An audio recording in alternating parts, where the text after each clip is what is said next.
Buenas noches, compañeros, ¿qué tal están? Bienvenidos. Vamos a iniciar. Buenas noches. Buenas noches. Vamos a escuchar las presentaciones de hoy, ¿verdad? Me parece que son 3. No sé si ya los compañeros están listos. La ventaja es de que por ser el último turno, pues no tenemos limitaciones, ¿verdad? Así es de que solo voy a tomar la asistencia, ¿verdad? Y ustedes me dirán si ya están listos o no. ¿Quién va primero? ¿Qué curso? Perdón, ¿qué grupo va primero? No sé si está, ¿cómo se llama? ¿Catherine? Sí. Buenas noches, licenciada. Sí, aquí estoy. Ah, vale. Buenas noches. Entonces, ¿usted organizó ya cómo Claro que sí. van a exponerlos? Es el primero que va a exponer. Sí. ¿Qué grupo es? ¿Están listos? El grupo 11. Grupo 11. Ah, vale. Muy bien. Solo coloco la... Ahí estamos. Solo voy a dar ingreso a los que faltan.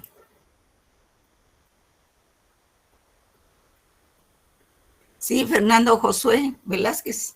¿Usted me quería hablar? ¿Levantó la mano? ¿O no? No, ¿verdad? Perdón, licenciada, se me marcó por error. Gracias. Bueno, está bien, muy bien, no hay problema. Se le perdona. Bueno, entonces el grupo número 11, ¿verdad? Sí, licenciada, no sé si ya se encuentran listos. Jóvenes, pronúnciense si llegaron o no. Sí, estamos listos. Únicamente necesitamos que el compañero encargado empiece a proyectar las diapositivas. Ah, bueno. ¿Y el compañero está o no está? Por aquí estamos, licenciada. Muy buenas noches. Muy bien, muy buenas noches. ¿Quién está hablando? ¿Benjamín? No. No, Manuel. Manuel. ¿Dónde está Manuel? Ahí está Alejandra. El licenciado por acá estamos. No sé si ya logran ver por aquí. Sí, ya pueden Ya ser jóvenes. Solo enuncien el nombre del tema, ¿verdad? Tribunal Internacional, muy interesante. Muy interesante. Y ese sí es un tema de clase, pero no va a venir ahora en el examen, ¿verdad? Así es de que... Muy buenas noches, compañeros. Mucho gusto, licenciada. Buenas noches. Mucho gusto, igualmente. Pues nuestro tema se va a tratar sobre el Tribunal Internacional del Derecho del Mar. Somos el grupo número 11, ¿verdad? Entonces vamos a dejarle el tiempo a nuestros compañeros que nos van a comentar un poquito sobre esto. Sobre el tema, muy bien. Muy bien, licenciada, compañeros, buenas noches. Buenas noches. Corresponde exponer sobre el Tribunal de Derecho del Mar. Ajá. Este tribunal fue creado a través de la Convención que entró en vigor el 16 de noviembre de 1994. El 1 de agosto de 1996 se llevó a cabo su primera elección de jueces. También tuvieron su primera sesión el 1 de octubre del mismo año. Sin embargo, el tribunal fue inaugurado como tal oficialmente el 18 de octubre de 1996 en Hamburgo, Alemania. El tribunal entonces se estableció 70 años después de la Corte Permanente de Justicia Internacional. Para resaltar, es importante decir que un sistema de solución de controversia no era parte del origen del tribunal.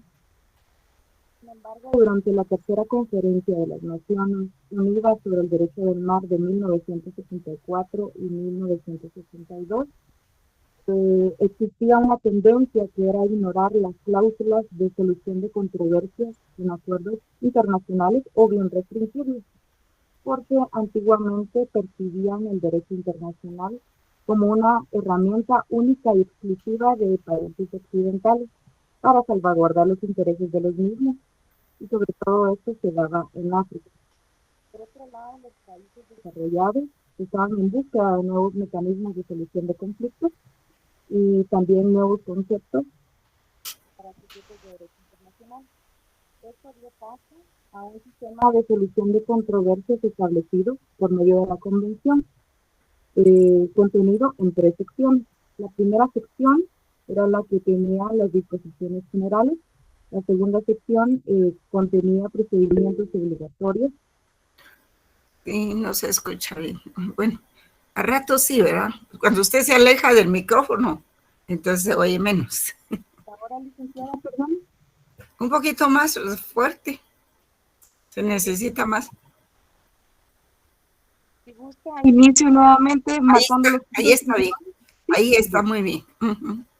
Entonces voy a volver a dar inicio. Perdonen, compañeros, no había leído que no se escuchaba bien. Uh-huh.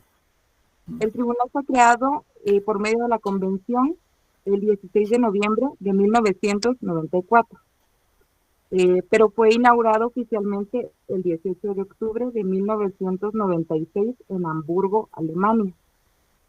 Este tribunal se estableció 70 años después de la Corte de Permanencia de Justicia Internacional. Es importante recordar que un sistema de solución de controversias no era parte de su origen.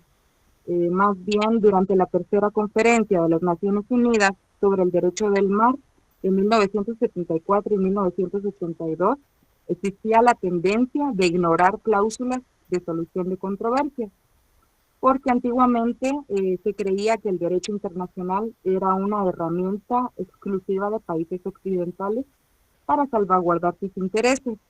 Entre ellos podemos mencionar pues todos los países africanos.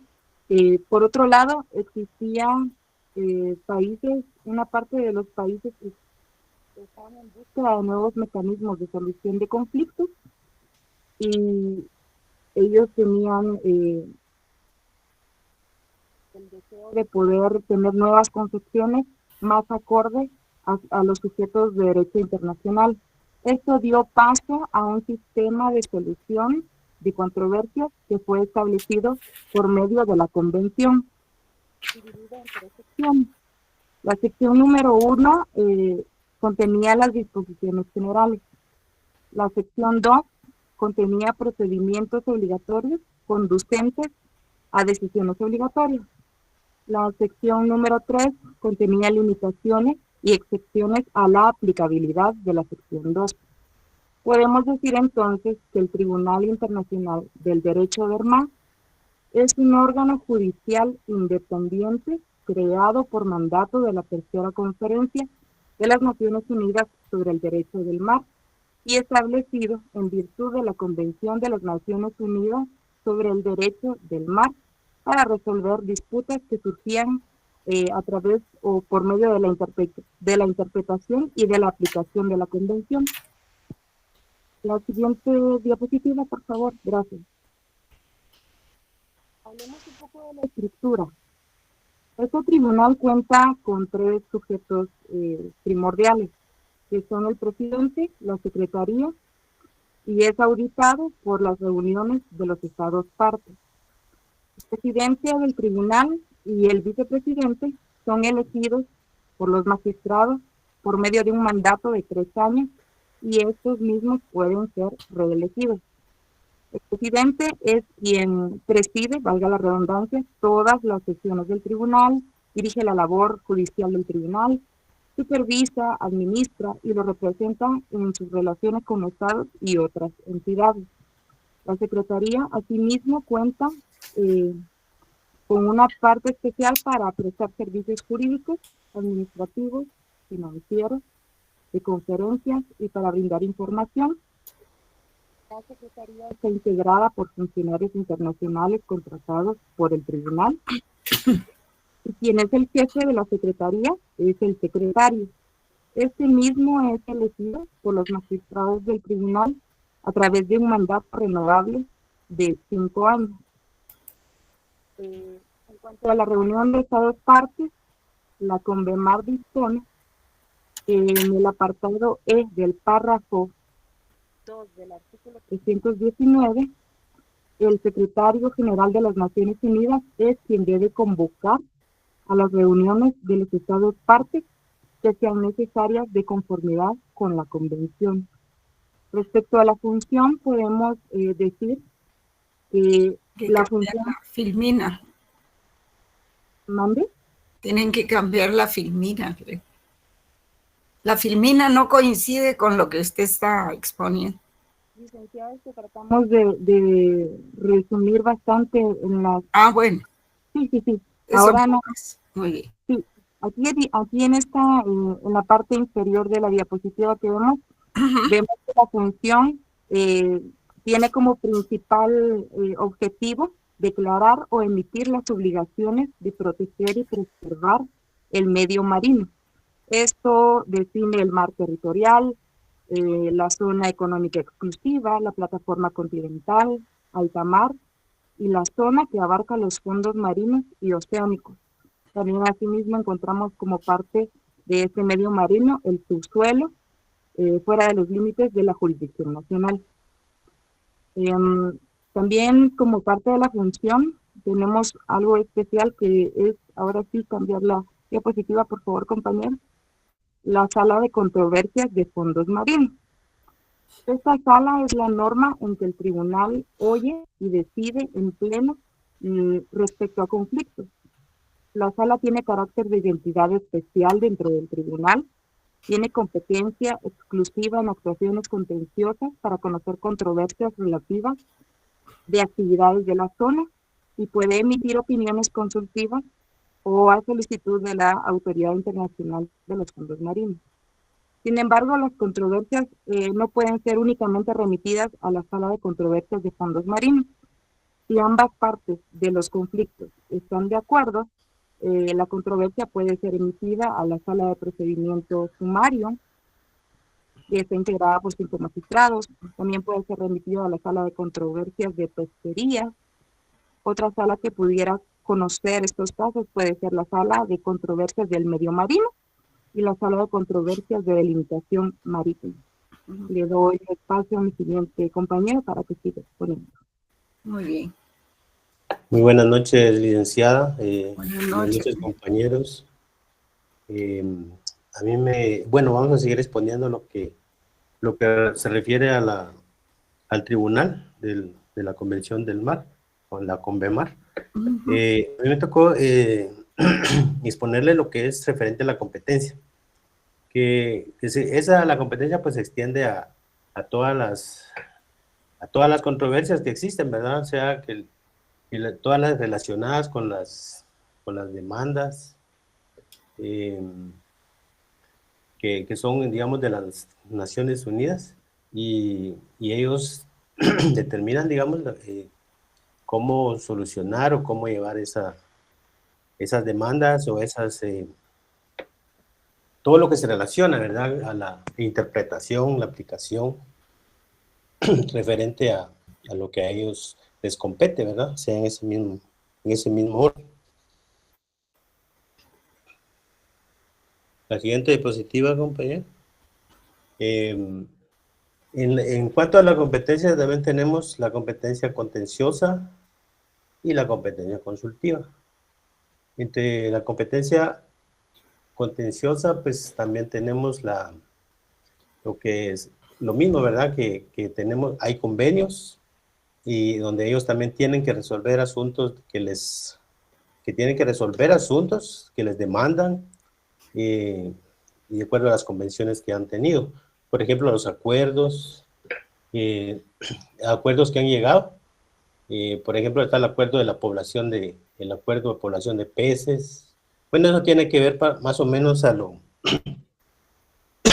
que se refiere a los acuerdos, digamos, todo lo que es las especies marinas, ¿verdad? Las especies que hay en el mar.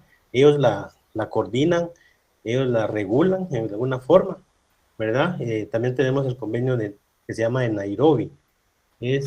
También ese convenio llegó a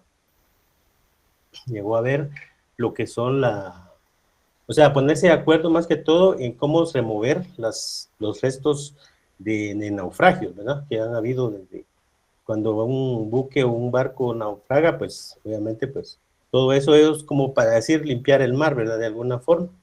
Después tenemos lo que es la competencia consultiva. El tribunal puede emitir una opinión consultiva sobre una cuestión jurídica, si un acuerdo internacional relacionado con los propósitos de la convención. Esto, digamos que se refiere a cuando ellos le solicitan alguna una consulta referente al tema, pues ellos también lo resuelven de alguna manera, ¿verdad? Ellos reciben la solicitud y si está relacionado a los propósitos de la convención, entonces se le autoriza al tribunal emitirla, ¿no? Entonces, y también tenemos lo que es la jurisprudencia del tribunal. O sea, de la siguiente, Filmina, por favor. Ellos han tenido hasta el día de hoy 15 casos, que hasta la fecha solo 2 de ellos se han pronunciado sobre el fondo de la controversia, ¿verdad? O sea que prácticamente no es así muy rápido la situación en que ellos operan, ¿verdad? Sino que tienen que tener su tiempo de alguna forma. Mientras que 5 fueron casos de medidas provisionales. O sea, las medidas provisionales, pues, son las que ellos se relacionan a decir a dar una medida rápida, ¿verdad?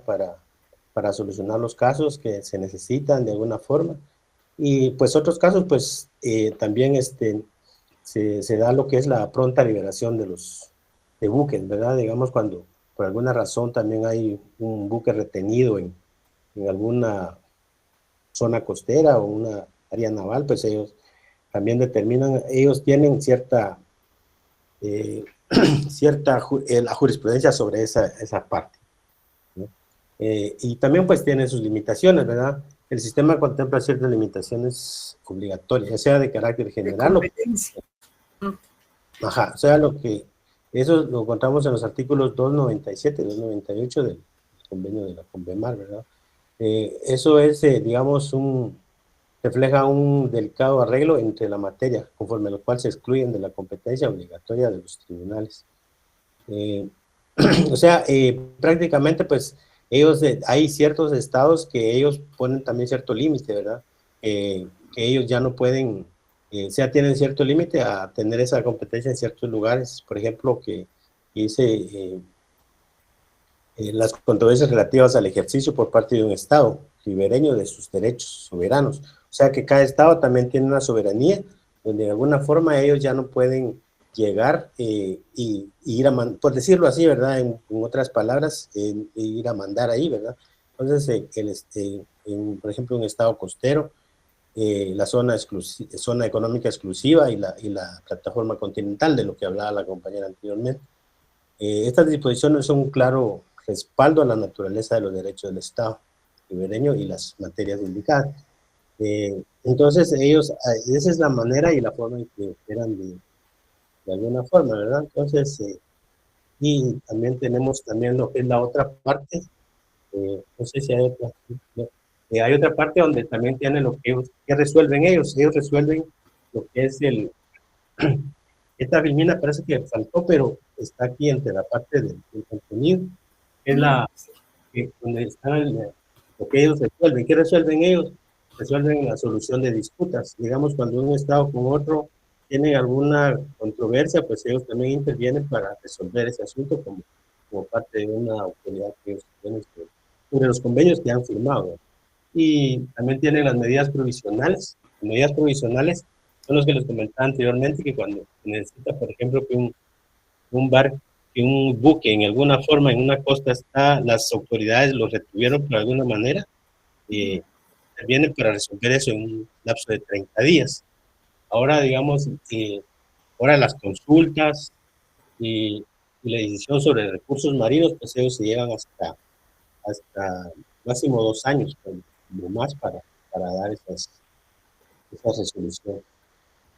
Pues hasta aquí llegaría lo que es mi exposición, licenciada y compañeros. Gracias por su atención. Les voy a dar la oportunidad a mi compañero que siga escribiendo. Muy bien. Y muchas gracias. Solo tomen en cuenta el tiempo, ¿verdad? Porque tenemos otras 2 exposiciones, jóvenes. Solo eso les pido. Buenas noches, licenciada y compañeros. Buenas noches, Al. Mi nombre es Alder y pues en seguimiento al tema que estamos exponiendo, pues yo les voy a hablar un poco sobre los objetivos del Tribunal Internacional del Derecho del Mar.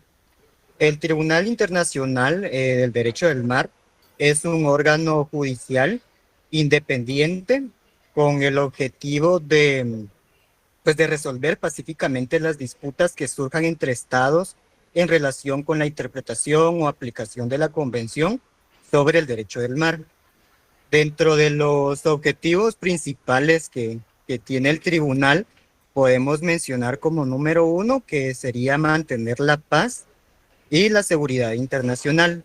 Esto pues al proporcionar un foro neutral para la resolución de los conflictos marítimos.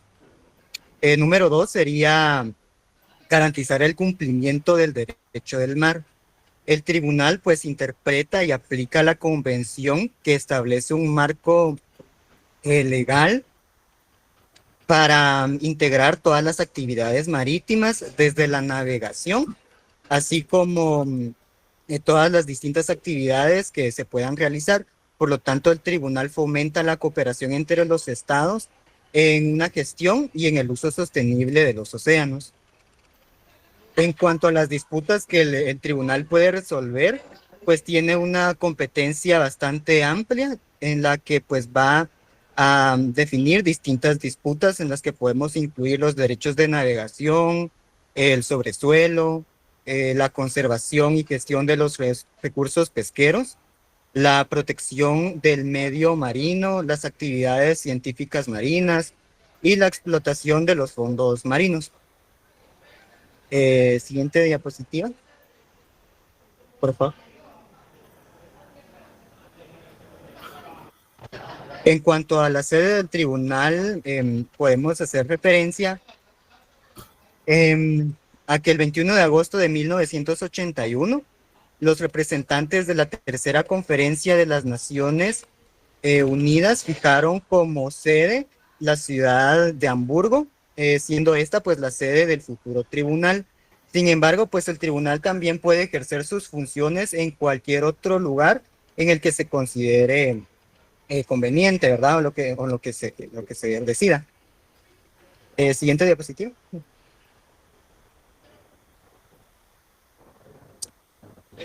Respecto al idioma o a los idiomas, el tribunal emplea como idioma oficial, número 1, pues el idioma inglés, también el idioma francés.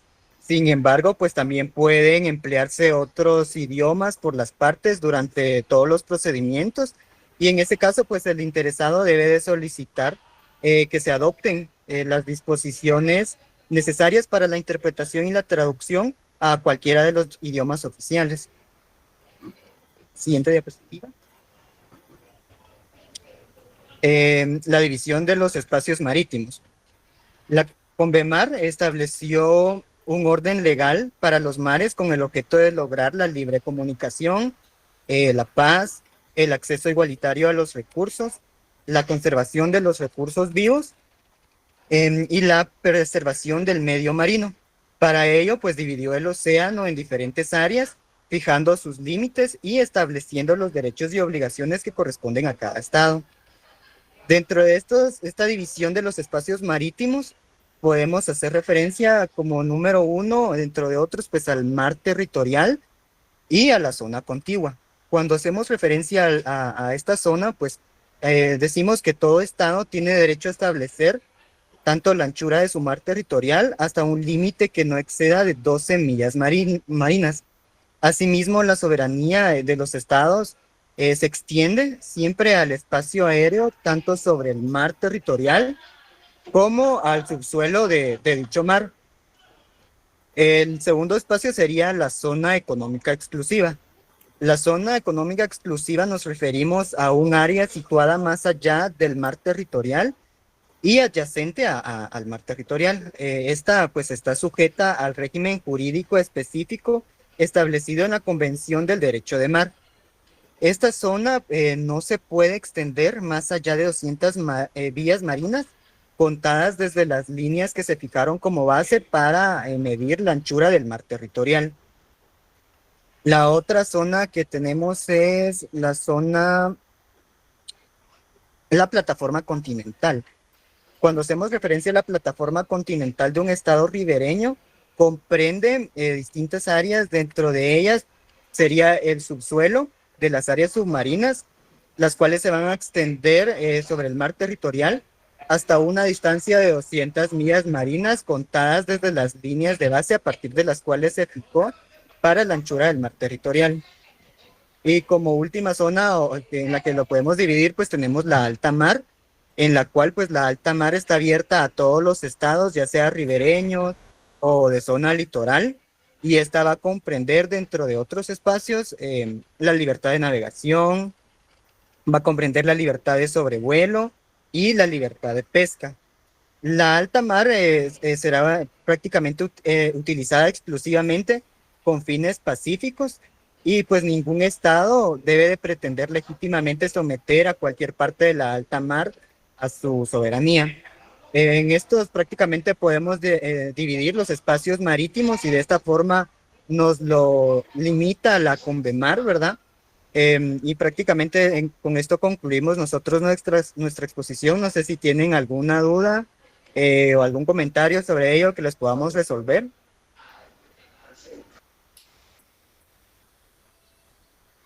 Muy bien, muchísimas gracias, compañeros, por el Bueno, espacio. sí, sí, no, Vamos a compartir Vamos esta por presentación presentado en el grupo. la exposición. Gracias, licenciada. Muy amable. Felicitaciones, jóvenes. Gracias, Es un licenciada. tema Buenas muy noches. bonito, es apasionante, verdaderamente. Y hay mucho contenido, licenciada. Lo que pasa es que aquí pues lo resumimos, ¿no? Es extensísimo, extensísimo. Sí. Licenciada, Así muy amable. que felicitaciones pues, de que hayan Sí. abordado ese tema tan... Y pueden tan buscar los extenso. compañeros en internet, que se llama Fragata Ara. Es de un buque que anda por el mundo, que lleva un mensaje de paz y amistad. Ah, Ahí sí. da la información. Sí. Ah, qué bien, qué bien. Vale la pena. Bien. Muchas gracias, jóvenes. Felicitaciones. Vamos a pasar al siguiente grupo. Catherine, usted lleva la... Licenciada, sería el grupo 2. Grupo 2. Muy bien. 12. Estoy viendo que el volumen está un poco bajo, pero entonces no era tal vez el volumen de la compañera que empezó a exponer, sino que algo está pasando. ¿Y cuál es el nombre de este tema, del tema? Ahorita se lo doy, licenciada. Muy bien. Buenas noches, licenciada. No sé si me escuchan. Sí, le escucho. Buenas noches. Sí, claro. ¿Ahí logra ver la presentación, licenciada? Cabal, sí. Ay, qué bueno que van a dar ese tema, porque ese tema sí va a ser objeto de evaluación, pero en el final, ¿verdad? Qué bueno. Muy bien. Adelante. Buenas noches. Nosotros somos el grupo 12. El tema que nos corresponde exponer esta noche es sobre la Convención Interamericana sobre Extradición. Para entrar en contexto, la Convención Interamericana sobre Extradición fue adoptada en 1981 en el marco de la Organización de los Estados Americanos. Es un tratado internacional diseñado para fortalecer la cooperación en la lucha contra el crimen transnacional entre los países de América Latina y el Caribe. El objetivo principal que tiene esta convención es establecer condiciones, procedimientos y garantías claras para la extradición de individuos que fueron acusados o condenados, en todo caso, por delitos graves, evitando que estos puedan evadir la justicia simplemente cruzando fronteras.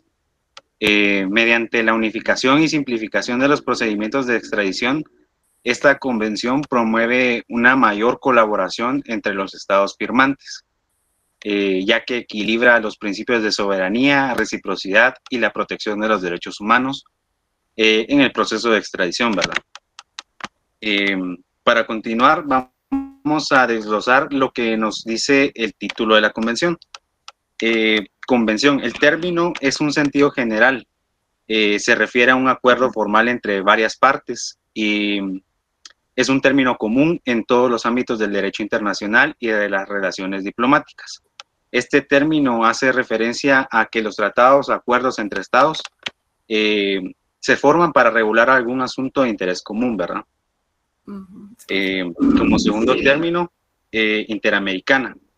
Este término nos hace referencia a cualquier cosa que involucra o conecta a las naciones del continente americano, abarcando América del Norte, América Central, América del Sur y el Caribe. Se utiliza frecuentemente en contextos políticos, económicos, legales, de derechos humanos y de relaciones internacionales. Extradición. Este término se refiere a una institución jurídica en virtud de que un estado entrega a otro una persona que se encuentra en el territorio del primero, es decir, del estado receptor, se podría decir, y que es reclamado por el segundo, que en este caso se le ha denominado estado solicitante. La extradición es un mecanismo clave en la cooperación internacional, ya en materia de justicia penal, porque permite que los delincuentes sean llevados ante la justicia y que los países colaboren en la lucha contra el crimen transnacional. Bien, existen dos tipos principales de extradición. Hay una cierta cantidad de clases para denominar a diferentes tipos de extradición, pero las dos principales se refieren a la activa y la pasiva. La activa es cuando un estado solicita la entrega de una persona que se encuentra en otro estado. Y la pasiva es cuando un estado recibe una solicitud de otro país para extraditar a alguien que se encuentra en su territorio.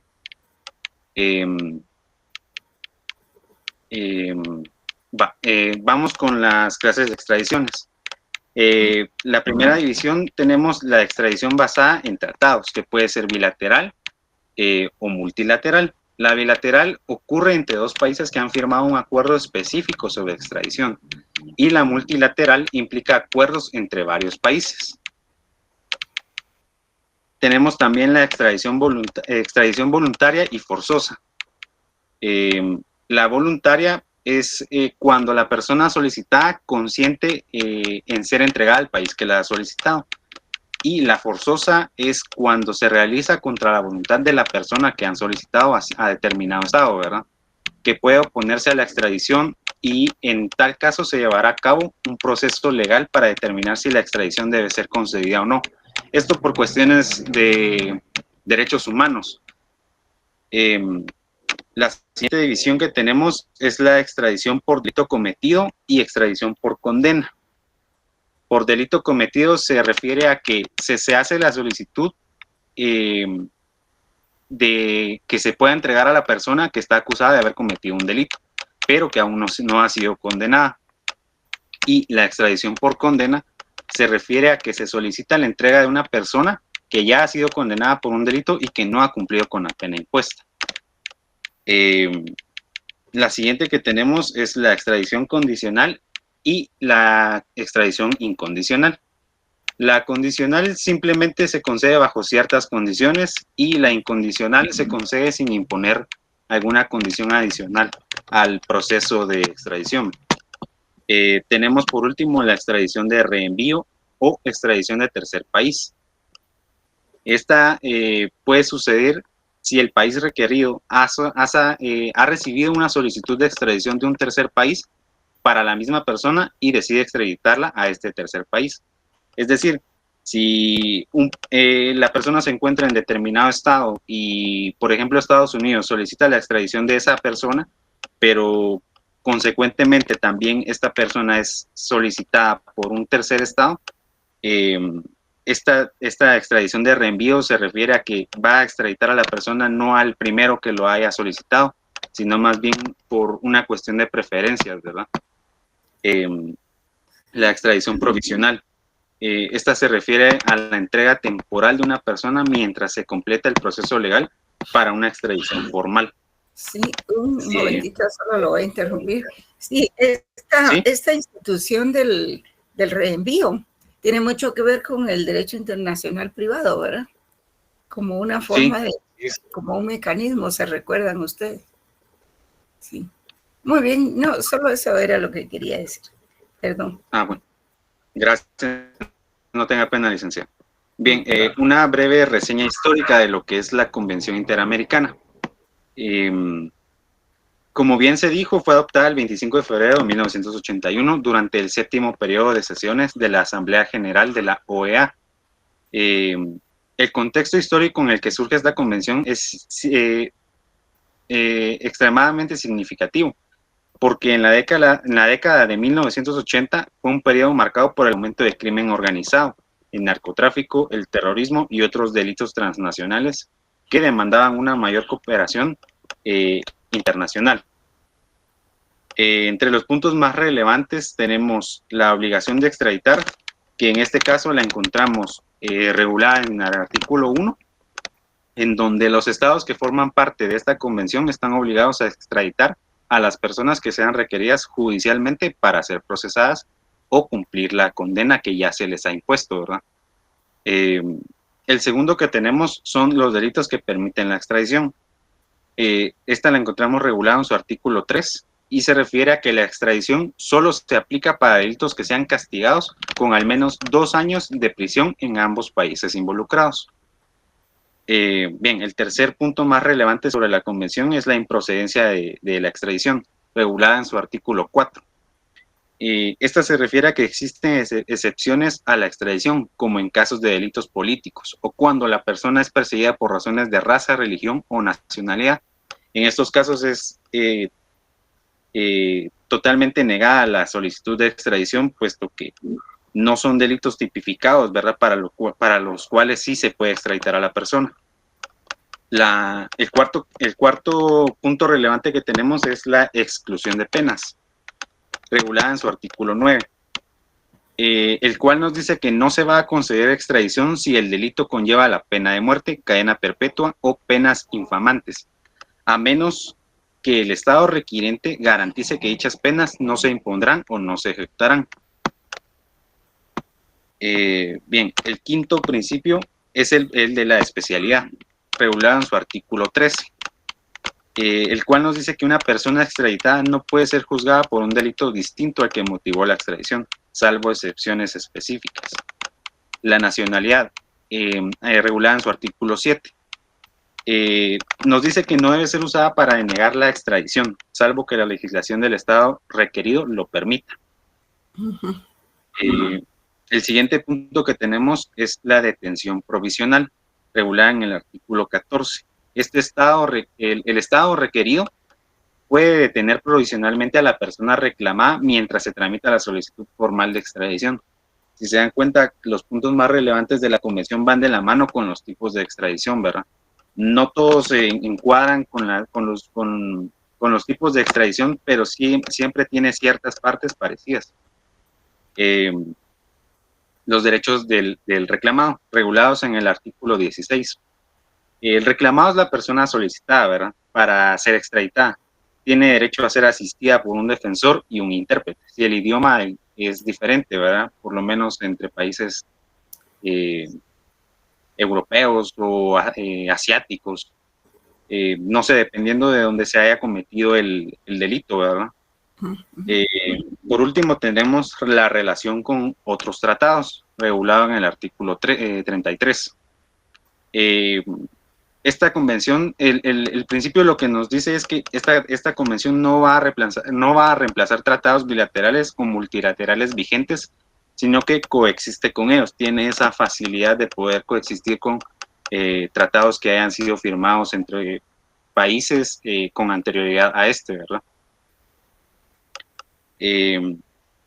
Entre los principios generales de la extradición tenemos los delitos extraditables. La convención nos dice que el delito debe ser considerado como tal en ambos países involucrados. Por ejemplo, podría ser el homicidio o el narcotráfico, ¿verdad? En ambos países debería de estar tipificado este delito como extraditable para que se pueda dar la extradición como tal. El segundo principio que tenemos es la exclusión de delitos políticos. Como bien se mencionó con anterioridad, es uno de los puntos relevantes de la convención, puesto que excluye la posibilidad de extraditar a una persona por delitos políticos o delitos comunes con nexos con delitos políticos. El tercero que tenemos es no extradición por motivos de discriminación. Al igual, es uno de los puntos más relevantes de la convención, porque subraya la importancia de proteger los derechos humanos. Como tal, es todo lo que engloba, ¿verdad?, el derecho humano. Relaciona este principio con tratados internacionales, como en el caso de la Declaración Universal de los Derechos Humanos. El cuarto es la prohibición de la pena de muerte. La convención explica que el motivo por el cual muchos países rechazan la extradición a países que aplican la pena de muerte, ¿verdad? No se puede, al menos en un país no está tipificado o no está regulada la pena de muerte como tal, tratarán de proteger este derecho, ¿verdad?, para no extraditar a la persona. El quinto y último es la excepción por razones de soberanía y seguridad. La convención nos indica que cada estado tiene el derecho de proteger a sus intereses nacionales, ¿verdad? Por esto es uno de los motivos por los cuales no se concede la extradición. El siguiente punto a tratar es la obligación de extraditar. Los estados partes se obligan a entregar a otros estados a las personas requeridas judicialmente para procesarlas, así como a las procesadas, las declaradas o culpables y condenadas a cumplir una pena de privación de libertad. Esto es lo que conlleva la obligación de extraditar, ¿verdad? Si los países firmantes ya se obligaron a la extradición, no pueden denegarle ese derecho, ¿verdad?, al país solicitante, porque ya han sido, en este caso, personas que han sido procesadas o están declaradas culpables o ya tienen una pena impuesta, ¿verdad?, que conlleva a la extradición. Delitos que dan lugar a la extradición. Los tipos delictuales comunes son los que se consideran en materia de extradición. Estos deben constituir, a su vez, un hecho delictivo en el país al que se solicita la extradición y tener una pena mínima. Es decir, si en el país que se ha solicitado la extradición de cierta persona no está tipificada como un delito extraditable, no se va a conceder la extradición.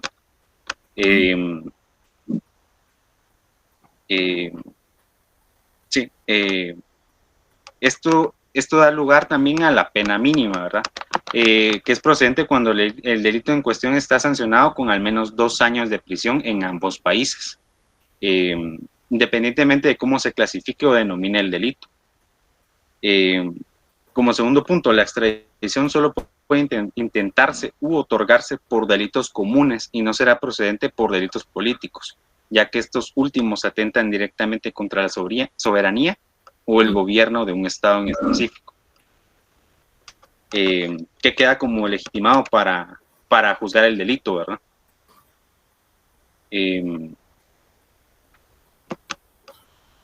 Vamos a ver.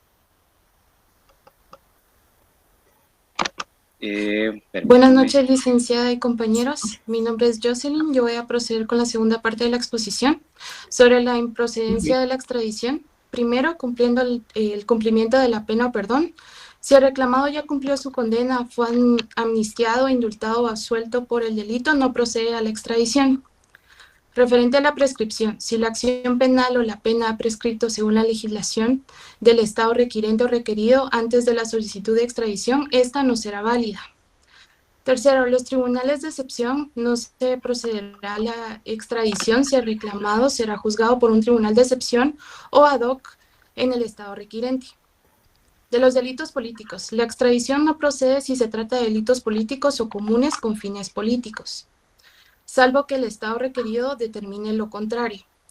Sobre la persecución, si se sospecha que la solicitud de extradición tiene motivos persecutorios relacionados con raza, religión o nacionalidad, esta no será concebida. De los delitos no perseguibles de oficio, se procede a la extradición si el delito no puede ser perseguido de oficio en el estado requerido sin una denuncia de parte legítima. Sobre el procedimiento de extradición, este sigue los siguientes pasos clave.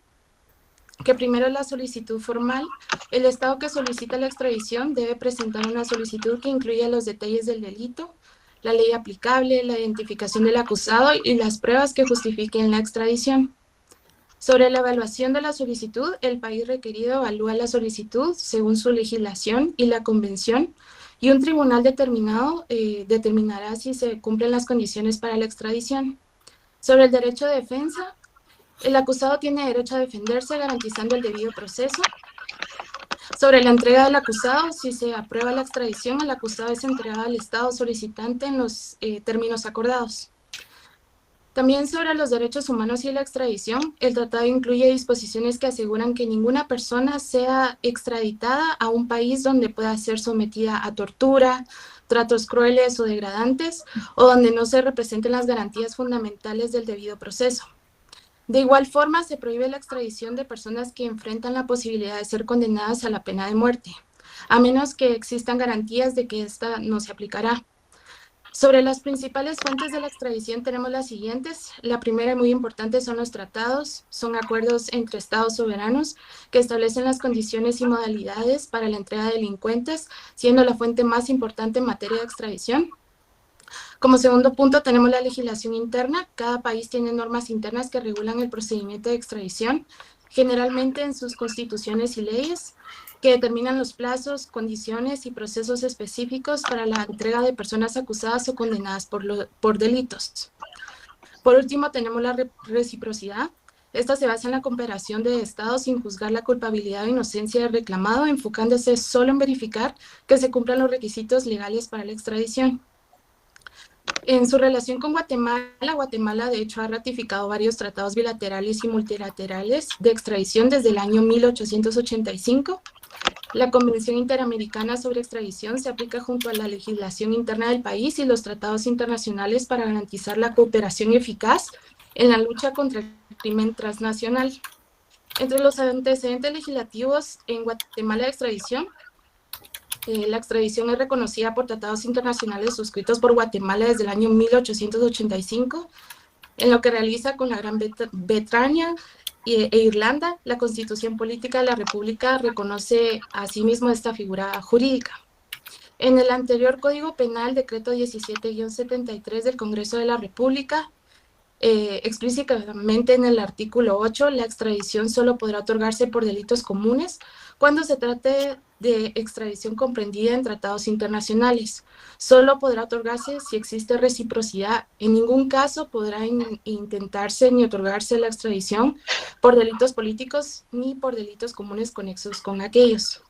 En el artículo 27 de la Ley contra la Narcoactividad, decreto 48-92 del Congreso de la República, fue el primer instrumento nacional que reguló con categoría ordinaria lo relativo a la cooperación internacional, asistencia jurídica internacional y procedimientos relativos al trámite de extradición activa o pasiva, referente a delitos de narcoactividad específicamente. La ley reguladora del procedimiento de extradición en Guatemala fue emitida mediante el decreto 28-2008 del Congreso de la República. Su objetivo es llenar el vacío legal en la norma ordinaria sobre la extradición, alienándola con los principios constitucionales y los tratados internacionales, para asegurar el respeto a los derechos y obligaciones adquiridos por el Estado de Guatemala en materia de extradición. La ley reguladora del procedimiento de extradición establece como sujetos del proceso de extradición a los siguientes. Primero sería el Ministerio Público, segundo el organismo judicial, y por último el requerido y su abogado defensor en los procedimientos de extradición pasiva. Firma y ratificación de la República de Guatemala. La convención quedó abierta a firma del 9 al 11 de diciembre del 2003 en Mérida, México. Y la sede nacional de las Naciones Unidas en Nueva York hasta el 9 de diciembre del año 2005. Guatemala, de hecho, firmó en Mérida el 9 de diciembre del año 2003. Guatemala ha ratificado varios tratados de extradición. Entre los tratados bilaterales está suscrito con Gran Bretaña e Irlanda en el año 1885, que promueve la justicia y previene crímenes. Este acuerdo prohíbe la extradición de connacionales y por delitos políticos. En cuanto a los tratados multilaterales, Guatemala ratificó el Tratado de Extradición y Protección contra el Anarquismo en el año 1902, firmado por 17 países en la Segunda Conferencia Internacional Americana. También participa en la Convención de Extradición Centroamericana en el año 1923 por la República de Guatemala, El Salvador, Honduras, Nicaragua y Costa Rica. Como conclusión, la Convención Interamericana sobre la Extradición es un instrumento esencial para la cooperación judicial entre los Estados miembros de la OEA, ya que facilita la lucha contra el crimen transnacional y refuerza la protección de los derechos humanos, a pesar que los desafíos que presenta su aplicación debido a las diferencias en los sistemas legales y la interpretación de ciertos delitos. Muchísimas gracias, licenciada y compañeros. Muy bien, compañeros, muchas gracias. Felicitaciones, fue una investigación exhaustiva del tema de la extradición. Muchas gracias. Vamos con felicitaciones. Vamos con el siguiente grupo, por favor, jóvenes. Sería el grupo número 13. Sí, gracias, licenciada. Ahorita solo voy a presentar la pantalla. Vale.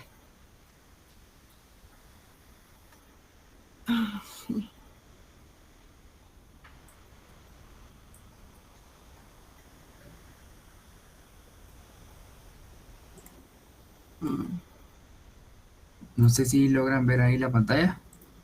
Sí, cómo no, si la vemos. Se visualiza.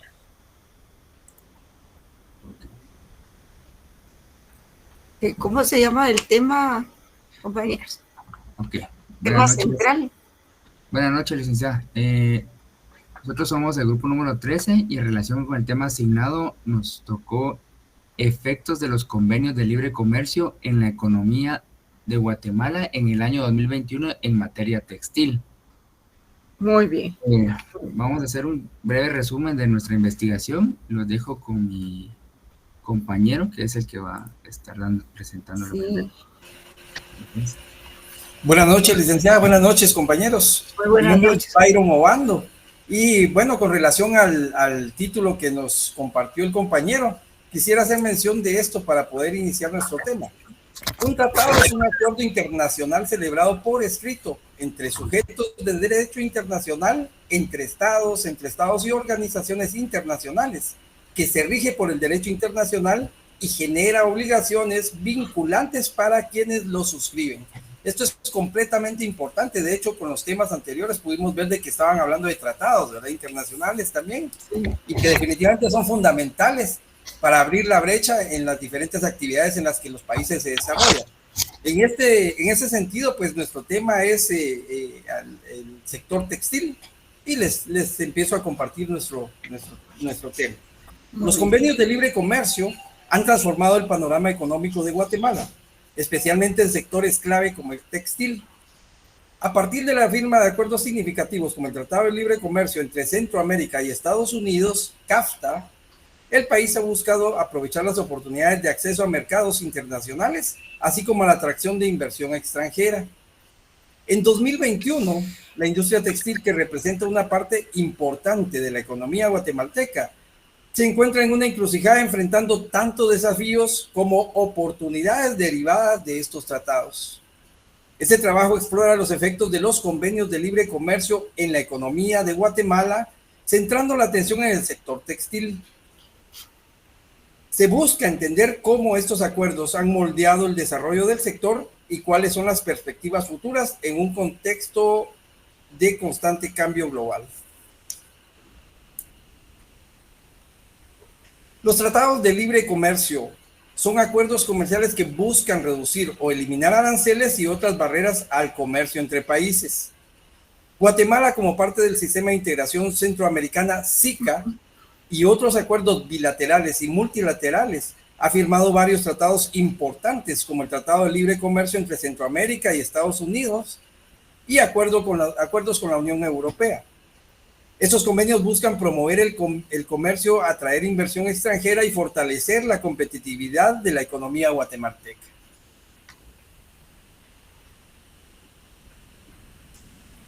Guatemala ha participado activamente en la firma de tratados de libre comercio desde finales del siglo XX, con el objetivo de fomentar el comercio exterior, atraer inversiones y promover el desarrollo económico. A lo largo de los años, el país ha establecido acuerdos comerciales tanto a nivel bilateral como regional. Aquí podemos mencionar algunos de estos tratados que han sido fundamentales para ese crecimiento económico de los países, ¿verdad? Entre ellos, obviamente, Guatemala. Guatemala se unió a la Organización Mundial de Comercio en 1995, es la OMC, lo que marcó un importante punto de partida para la liberación de su comercio internacional. La adhesión a la OMC comprometió a Guatemala a seguir reglas comerciales internacionales y trabajar hacia la apertura de su mercado. También tenemos el Tratado de Libre Comercio entre Centroamérica y República Dominicana, esto en el año 1998. Guatemala formó parte del Tratado del Libre Comercio entre Centroamérica y República Dominicana. Este acuerdo regional permitió reducir aranceles y fortalecer lazos comerciales entre los países miembros, facilitando la integración económica regional. También está el Tratado de Libre Comercio con México. Esto ocurrió en el año 2001. Guatemala, junto con otros países de Centroamérica, firmó este tratado. Este acuerdo buscó fortalecer las relaciones comerciales entre Centroamérica y México, promoviendo el acceso a mercados y la inversión en la región. El Tratado de Libre Comercio entre Centroamérica y Estados Unidos, que resulta ser uno de los países fundamentales para ese libre comercio con Guatemala y el crecimiento que ha tenido esa industria textil, ¿verdad? Es uno de sus mejores socios. Sí. Uno de los acuerdos comerciales más significativos para Guatemala es el Tratado de Libre Comercio entre Centroamérica, República Dominicana y Estados Unidos. Conocido como CAFTA-DR, que entró en vigencia en el año 2006. Este tratado permitió la apertura del mercado estadounidense a productos guatemaltecos y viceversa, eliminando barreras arancelarias y facilitando el flujo de inversión y comercio. CAFTA ha sido crucial para sectores como el textil, el agroindustrial y el de servicios en Guatemala. Tenemos también el acuerdo de asociación entre Centroamérica y la Unión Europea. Esto ocurrió en el año 2013. Guatemala, junto con otros países de Centroamérica, firmó el acuerdo de asociación con la Unión Europea. Este acuerdo no solo abarca el libre comercio, sino también el diálogo político y la cooperación. La parte comercial del acuerdo se centró en la reducción de aranceles y el acceso a mercados europeos para productos guatemaltecos como el café, el azúcar y los textiles. Otro de los tratados los que participa Guatemala es el Tratado de Libre Comercio con Chile. Esto ocurrió en el año 2010. Y el Tratado de Libre Comercio entre Guatemala y Chile entró en vigencia en este año 2010. Y facilitó el intercambio comercial entre ambos países, fortaleciendo el acceso de productos guatemaltecos al mercado chileno y viceversa. Otros tratados de libre comercio que ha firmado Guatemala con países como Colombia, esto fue en 2009, Panamá en 2009, ahora China, Taiwán también, ¿verdad? Y también ha formado parte de acuerdos multilaterales entre el marco del Sistema de Integración Centroamericana, SICA.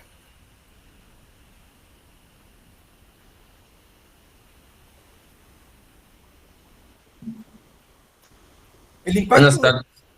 ¿Sí? Siga, compañero, disculpe. Bien, hermano. Te dejo la palabra. Te dejo la palabra. Gracias. Muchas gracias. Hasta acá llega mi punto, licenciada, con permiso. Les agradezco. Muy bien, Byron. Gracias, bien, hermano. Gracias. Buenas noches, compañeros. Yo les voy a hablar un poco sobre lo que es el impacto económico en la industria textil en Guatemala.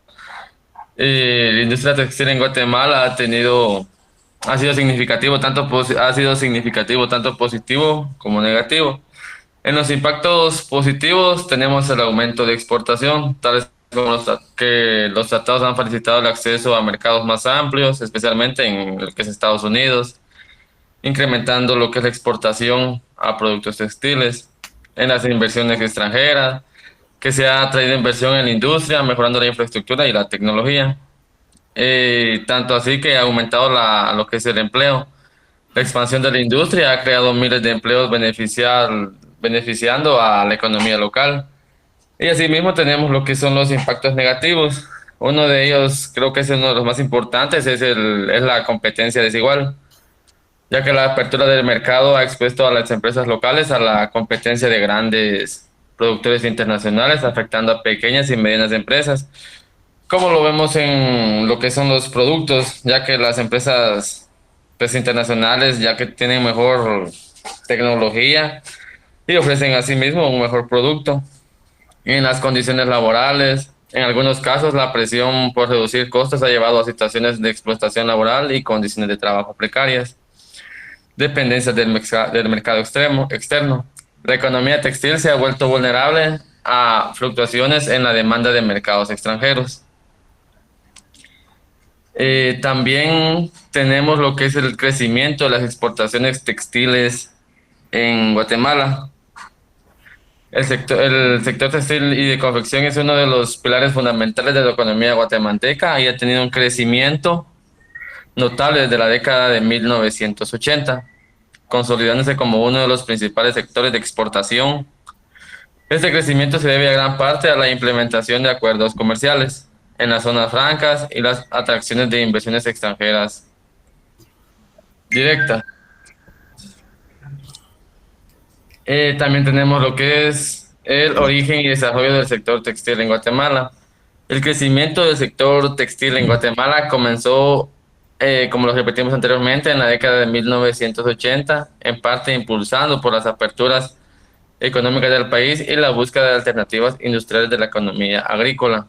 Las primeras fábricas textiles se establecieron para producir productos de bajo valor añadido, pero con el tiempo el sector evolucionó hacia la confección de productos más complejos y con mayor calidad.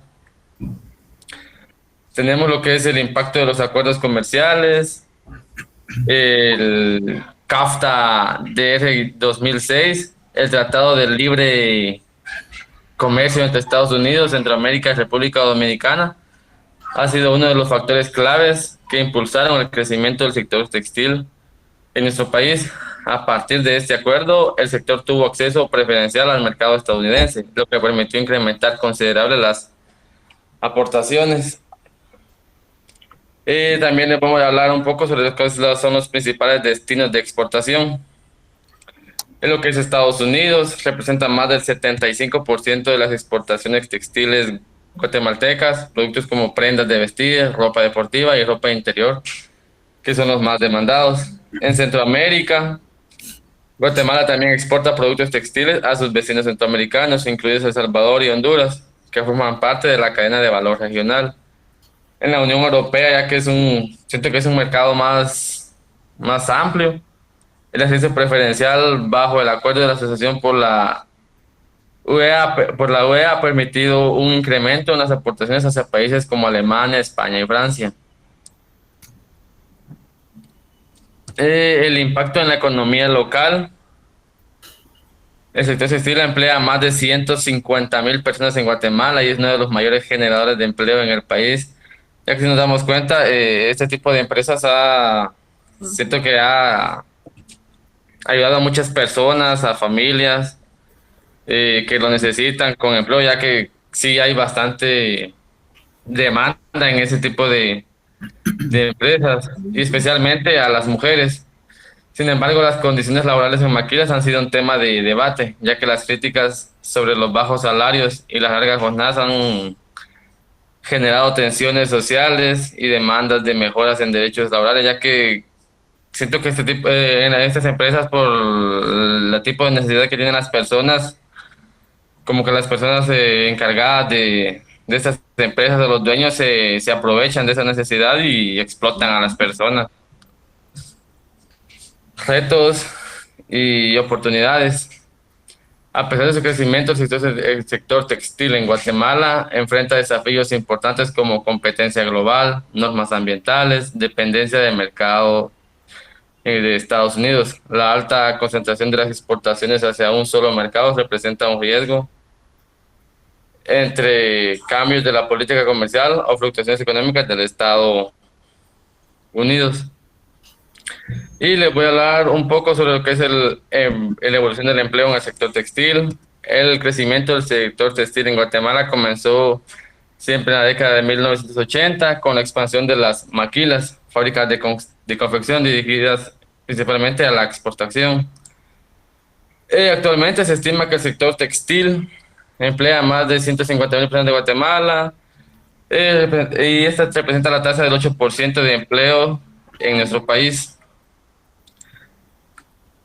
Las características es el empleo femenino, que como dijimos actualmente, hace un ratito, abarca más del 60 al 70% de la fuerza laboral en las maquilas. Esto ha permitido que muchas mujeres accedan a empleo formal y en muchos casos se conviertan en las principales proveedoras de ingresos en sus hogares. Las zonas de trabajo suelen ser más que todo en las áreas urbanas como Villanueva, el centro de la ciudad y Misco, y algunos lugares como Saltenango y en Escuintla.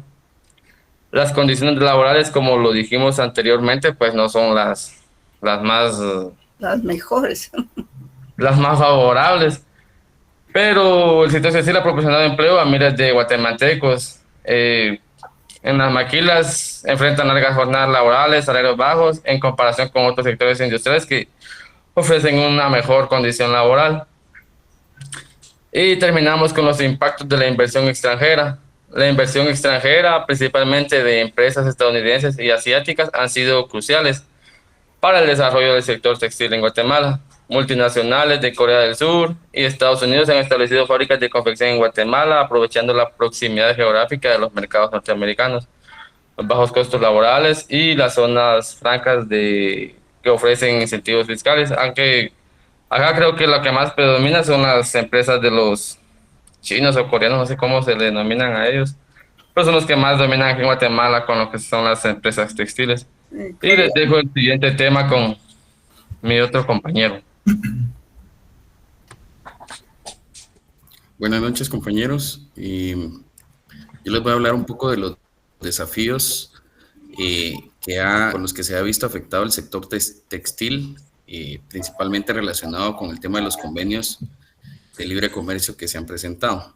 A pesar de todos los beneficios que ya los compañeros mencionaron sobre la industria textil, que ha venido a dar muchos beneficios a Guatemala, también se ve afectado por estos mismos convenios, por algunos temas ligados específicamente a los costos que pueda representar la producción dentro de Guatemala. Siempre dentro de todas las cosas que negativas o desafíos que se presentan para esta parte, tenemos, por ejemplo, la competencia internacional. Esta competencia internacional principalmente se ve afectada en temas de precios y calidad. La entrada de los productos que provienen de otros países, en donde tienen, por ejemplo, menores costos de producción, eso relacionado específicamente a temas de tecnología o algunas otras cosas, permite que los precios sean mucho más bajos y que en este caso vengan a afectar directamente a Guatemala con ese tema de competencias de precios relacionado con los productos que se importan. Otro de los temas es el cumplimiento de los normativos. Las regulaciones internacionales exigen de cierta forma que la industria textil se adapte a ciertos estándares de calidad y normativas ambientales, lo que viene a implicar definitivamente incremento en los costos para las producciones de este tipo de productos. Y eso hace que de igual manera venga a afectar significativamente el mismo tema de precios y genera un desafío fuerte para esta industria y directamente con la competencia. Y otro de los desafíos es el tema de las condiciones laborales. Básicamente lo que mencionaba mi compañero hace un momento, el tema de la explotación y los derechos. Y me ha transcurrido el tiempo, cada vez son más las leyes que vienen de cierta forma a proteger un poco este tipo de abusos que anteriormente se daban con mayor facilidad y que de cierta forma exige ciertas condiciones mínimas laborales que permiten primero que las personas que trabajan en esta industria no sean explotadas pero lo que representa es el tener que definir jornadas laborales más específicas, en donde incrementa la cantidad de personas que trabajan dentro de las compañías, y eso representa de igual manera más costos, ¿verdad? El otro tema es la inversión de en tecnología, que también afecta, es un desafío bastante fuerte, como mencionaba, la industria exterior, por ejemplo, la tecnología que maneja, como mencionaba el compañero, toda la parte de Asia y Estados Unidos, también hace que los costos sean más baratos y por ende más competitivos al tema de definición de precios. Algo muy importante, un desafío bastante importante, es el tema de la dependencia de un solo mercado. Estados Unidos es nuestro principal comprador, y al depender de un cliente mayoritario, estamos susceptibles a cualquier cambio en políticas comerciales y demandas que él pueda hacer. Esto viene a atender de un hilo, digamos, en este caso, lo que se pueda producir, ya que si nuestro mayor cliente toma alguna decisión de reducir demanda o algún otro tema, eso puede implicar que venga a afectar directamente la industria. Por otros temas también relacionados a estos desafíos es la sostenibilidad, en donde ya involucra temas ambientales, cadenas de suministro, en donde, por ejemplo, en la pandemia se vio muy afectado temas de la globalización de cadenas de suministros, en donde se ven vulnerables las industrias debido a que dependen completamente de esos suministros que puedan en determinado momento requerir importar para poder producir, ¿verdad? Dejo ahora a mi otro compañero. Buenas noches, compañeros. Las perspectivas futuras en la industria textil. La sostenibilidad se ha vuelto esencial en la industria textil, impulsando a las empresas guatemaltecas a innovar y adaptarse a las tendencias de mercado, debiendo aprovechar las nuevas oportunidades que éstas emergen como segmentos del comercio justo y el producto ecológico, lo que podría diversificar la economía textil del país. Las futuras perspectivas sobre el impacto de los convenios de libre comercio en este sector incluyen diversificación de mercado. Esto es la apertura a nuevos mercados para reducir la dependencia de Estados Unidos. La innovación tecnológica es nada más la inversión en tecnología y capacitación para mejorar la productividad. El fortalecimiento de capacidades locales es la integración de pequeños productores a la cadena de valor. El cambio en la demanda global es la adaptación a nuevas tendencias de consumo étnico y de comercio electrónico, que es lo que comúnmente va evolucionando. También están las condiciones laborales y regulaciones.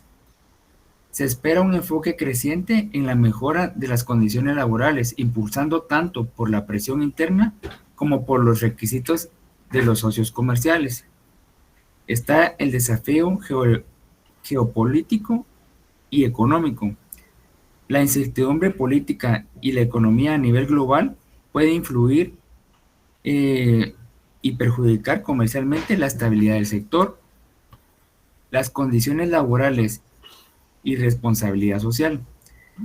La sostenibilidad no solo se refiere al impacto ambiental, sino también a las condiciones sociales y laborales en el sector textil guatemalteco. Las condiciones laborales han sido de preocupación constante. A pesar de los desafíos, el éxito de la industria textil guatemalteca dependerá de la capacidad para adaptarse en un entorno cambiante y adoptar prácticas sostenibles. Las nuevas oportunidades de mercado en la industria textil. La industria textil en Guatemala ha sido históricamente un pilar fundamental de la economía. Esto, como hablaban mis compañeros, es especialmente por términos de generar empleos y ingreso de divisas a través de la exportación. Sin embargo, la globalización, la competencia internacional y las crecientes demandas de sostenibilidad han llevado a las empresas textiles guatemaltecas a explorar nuevas oportunidades de mercado y adaptarse a las tendencias emergentes, como es la moda y diversificación de productos.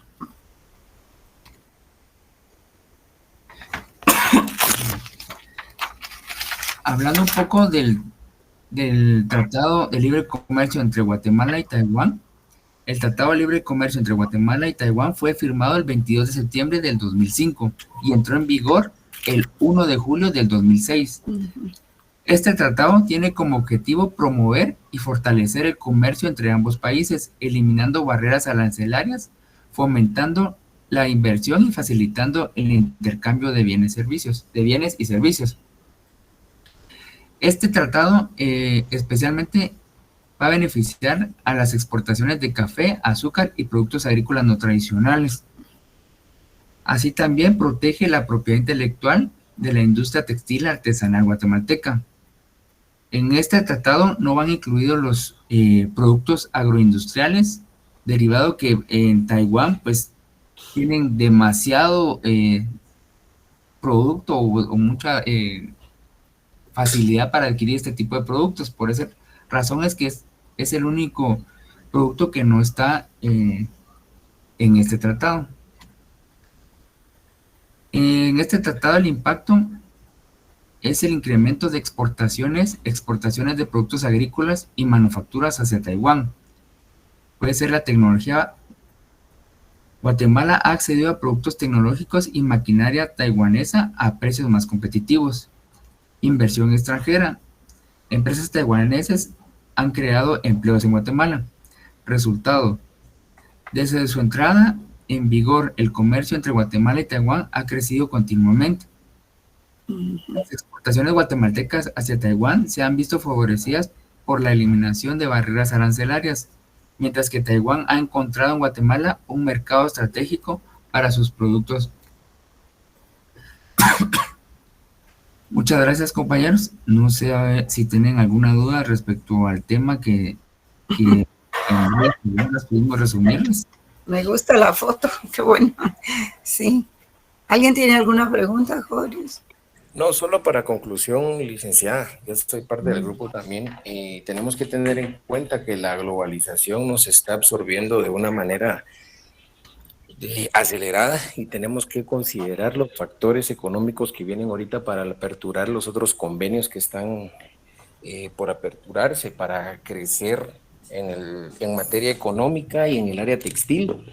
Yo creo que eso va a ser bueno para el país y tener la mano de obra calificada y poder aperturar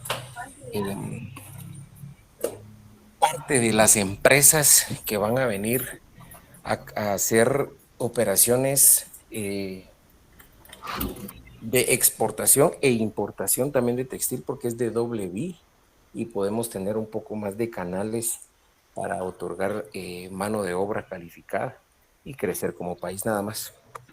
Sí, cómo no.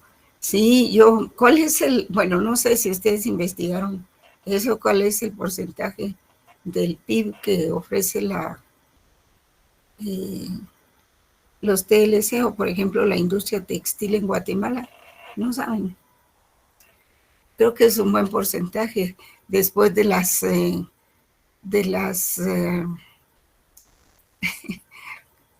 ¿cómo se llama lo que se me fue el término? Remesas. Remesas, perdón, sí. Creo que tiene un buen porcentaje del PIB, de la industria textil en Guatemala. Y he tenido la oportunidad de conocer algunas empresas y se ve pues que hace falta personal en algunas de ellas y que tienen pedidos urgentes y grandes pedidos, pero que no tienen personal. No sé a qué se debe eso, ¿verdad? A veces son problemas entre los mismos trabajadores administrativos o falta de un buen gerente que detecte esos problemas, en fin. Sí, porque si no, tendrían más eficiencia, ¿verdad? Pero sí, este rubro de trabajo o este rubro de la economía es muy importante verdaderamente. Licenciada, y es que debemos recordar de que la industria textil involucra a muchas empresas, el transporte, ahí se habla de todos los insumos de que ellos tienen que utilizar para para obviamente pues lograr producir sus productos. Tal vez usted recuerda que aquí en Guatemala existieron maquilas como aquella que se llamaba Coramsa, que estuvo en la zona 7. Sí. Esa fábrica tenía cantidad de trabajadores. Dice que había mucho empleo con esa fábrica y que al final de cuentas paró yéndose de Guatemala. Aquí en Guatemala ha habido mano de obra calificada. De hecho, aquí recuerda usted tal vez de que aquí se producía el pantalón Lee, el pantalón Wrangler, el Levi's. Esto se iba como materia prima, allá lo etiquetaban y luego regresaba con etiqueta ya como producto terminado, ¿verdad? Ya con impuestos y todo, ¿verdad? De hecho, aquí se hacía también aquellos zapatos Reebok y eso, o sea, en Guatemala ha existido mano de obra calificada, pero lamentablemente la situación de salarios y todo esto, ¿verdad? Ha afectado mucho, e igualmente la situación de los impuestos y la falta de certeza jurídica, que también ha sido otro de los factores por los que muchas empresas han emigrado de Guatemala para otros países, ¿verdad? Por eso es tan importante esos tratados de libre comercio, porque eso ayudan precisamente a que muchas empresas vuelvan a Guatemala, ¿verdad? Para producir empleo. Solamente eso quería compartir, licenciada, muy amable.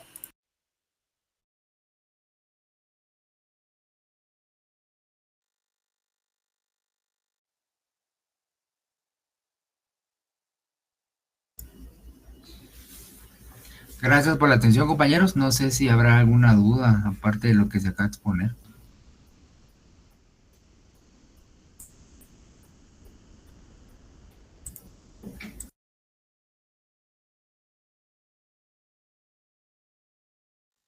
No, muchas gracias, compañero, por todo. Excelente, jóvenes.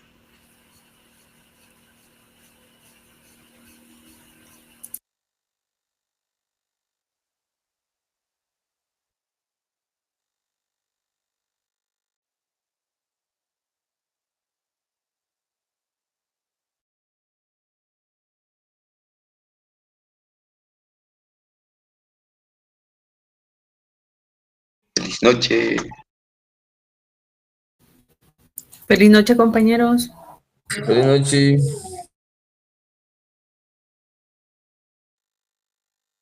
Feliz noche.